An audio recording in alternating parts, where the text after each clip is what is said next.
Today we're checking out Old Zebulon School in Zebulon, Georgia. Check out this building on the right first.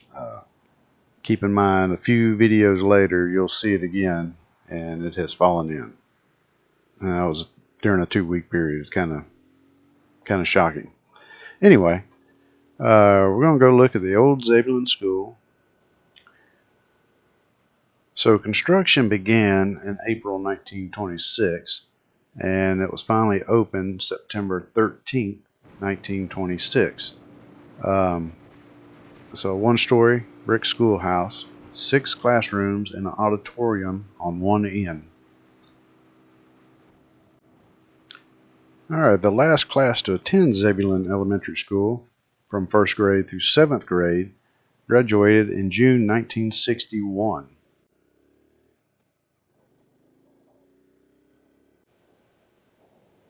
The school was used to house the county's kindergarten classes until the mid-70s.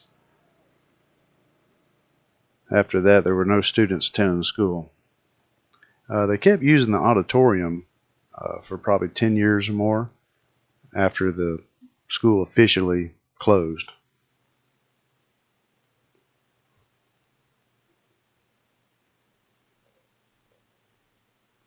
So right now they're trying to get the funds to restore this. After they closed it in the mid-70s, the school board used it for storage, and right in behind this building is the looks like the school bus yard where they work on the buses or whatever. So I'm sure they used it to store stuff, but you can tell there is activity. They are working on it.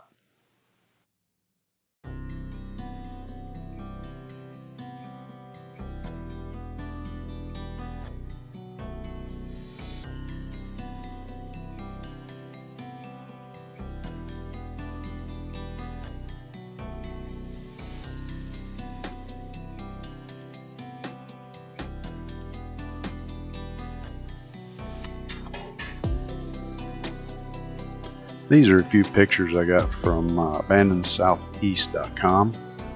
So credit to those guys. That's the original old photo of it.